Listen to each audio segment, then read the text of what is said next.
Details చూద్దాం. Old city ప్రజల చిరకాల స్వప్నం సాకారం కాబోతోంది. మెట్రో రైలు పరుగులు పెట్టేందుకు మార్గం సుగమం అవుతోంది.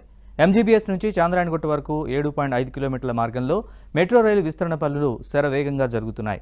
Hyderabad airport metro limited MD NVS Reddy విస్తరణ పనుల పురోగతిని సమీక్షించి స్థల సేకరణ వేగంగా సాగుతోందని వెల్లడించారు.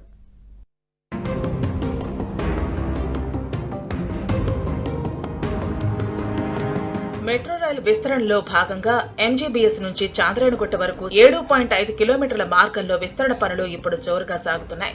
మొత్తం ఈ మార్గంలో 1100 ప్రభావిత ఆస్తులు ఉండగా ఇప్పటి వరకు 205 ఆస్తులకు చెక్కుల పంపిణీ జరిగిందని, ఆయా ఆస్తులకు సంబంధించిన 212 కోట్ల నష్టపరిహారం ఇప్పటికే చెల్లించడం జరిగిందన్నారు airport metro limited MD NVS Reddy. ప్రభావిత ఆస్తుల యజమానులు స్వచ్ఛందంగా స్పందించి ప్రభుత్వం నిర్ణయించిన నష్టపరిహారాన్ని ఆమోదించి ముందుకొచ్చి తమ ఆస్తులను మెట్రో మార్గం కోసం ఇచ్చారని తెలిపారు.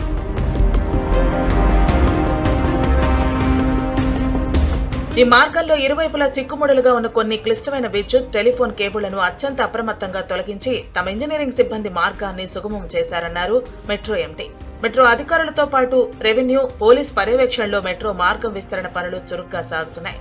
ఇప్పటికే రోడ్డు విస్తరణ కోసం పలు భవనాలు, కట్టడాలను కూల్చివేసి అవశేషాలను తొలగించారు.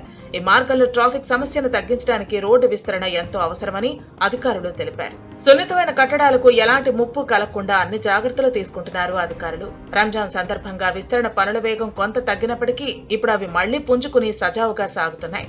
పాత నగరంలోని చారిత్రాత్మక కట్టడాలకు ఎటువంటి నష్టం జరగకుండా అత్యాధునిక సాంకేతిక పరిజ్ఞానాన్ని ఉపయోగించి మెట్రో పిల్లర్ల నిర్మాణం చేపడుతున్నారు.